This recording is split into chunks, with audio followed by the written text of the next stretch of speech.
Assalamualaikum warahmatullahi wabarakatuh. Kami dari kelompok 1 Bahasa Indonesia kelas 12 IPA 3 akan menganalisis novel sejarah yang berjudul Ettah Meniti Dalam Cahaya, karya Muhammad Sabri.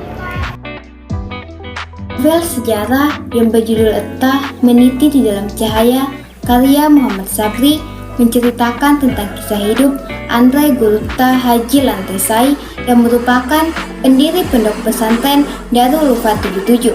Ustaz Lantesai merupakan kiai yang ikhlas dalam berjuang dalam mendirikan pondok pesantren Darul Ufat. Beliau melalui banyak cobaan dan tantangan. Ustaz Lantesai adalah sosok kiai yang dikenal dengan akhlaknya yang begitu mulia dan memiliki ilmu yang sangat dalam.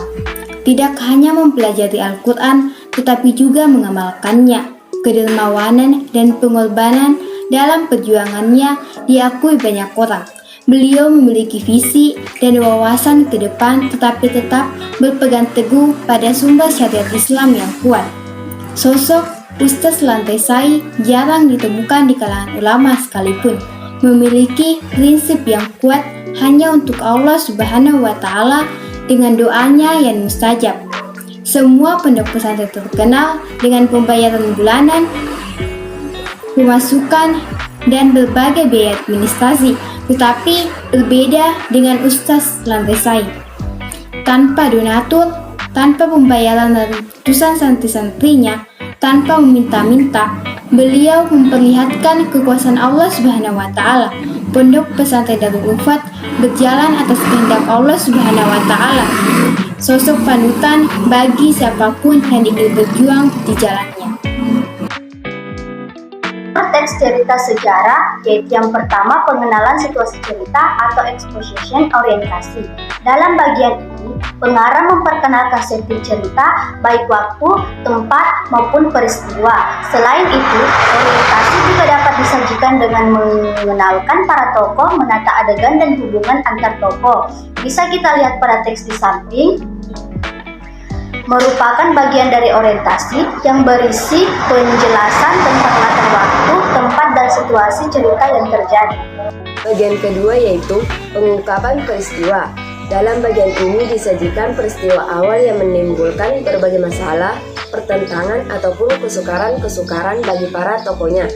Bisa kita lihat pada bagian teks di samping yang merupakan pengungkapan peristiwa. Di bagian ini, penulis menyajikan peristiwa Ustaz Lantesai yang mendapatkan sebuah ilham dan petunjuk dari Allah melalui mimpinya, yang akan menjadi penyebab munculnya permasalahan dalam cerita selanjutnya. Menuju konflik, terjadi peningkatan perhatian, kegembiraan, kehebohan, ataupun keterlibatan berbagai situasi yang menyebabkan bertambahnya kesukaran tokoh.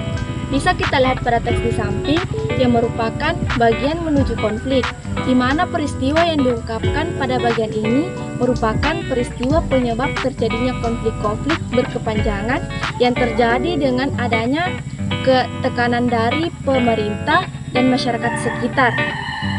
Puncak konflik, bagian ini disebut pula sebagai klimaks. Inilah bagian cerita yang paling menegarkan. Pada bagian ini pula ditentukannya perubahan nasib beberapa tokoh.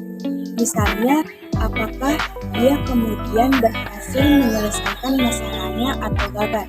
Kita lihat pada teks di samping yang merupakan puncak konflik, di mana banyak peristiwa besar yang terjadi, menyebabkan permasalahan menjadi sangat rumit, yaitu isu dan fitnah yang menyebar serta meramil kejuara yang masuk ke dalam pondok pesantren untuk bertemu dengan ustaz. Yang kelima, penyelesaian evaluasi resolusi. Sebagai akhir cerita, pada bagian ini berisi penjelasan ataupun penilaian tentang sikap ataupun nasib-nasib yang dialami tokohnya setelah menjalani puncak hidup. Pada bagian ini sering pula dinyatakan wujud akhir dari kondisi ataupun nasib akhir yang dialami tokoh utama. Bisa kita lihat pada teks di samping yang merupakan penyelesaian dari permasalahan atau konflik yang terjadi dengan kedatangan guru-guru dari berbagai daerah di Indonesia dan tergantikannya Bupati Bone menjadi titik awal hilangnya intimidasi dan tekanan dari pemerintah.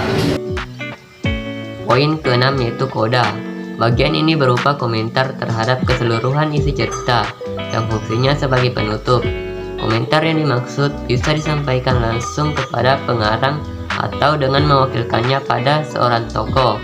Hanya saja tidak semua novel memiliki koda. Bahkan novel-novel modern lebih banyak menyerahkan simpulannya akhir ceritanya kepada para pembacanya. Mereka dibiarkan menebak-nebak sendiri penyelesaian ceritanya. Bisa kita lihat pada teks di samping, yang merupakan kota di mana penulis memberikan suatu pernyataan tentang peristiwa yang terjadi. Terima kasih. Wassalamualaikum warahmatullahi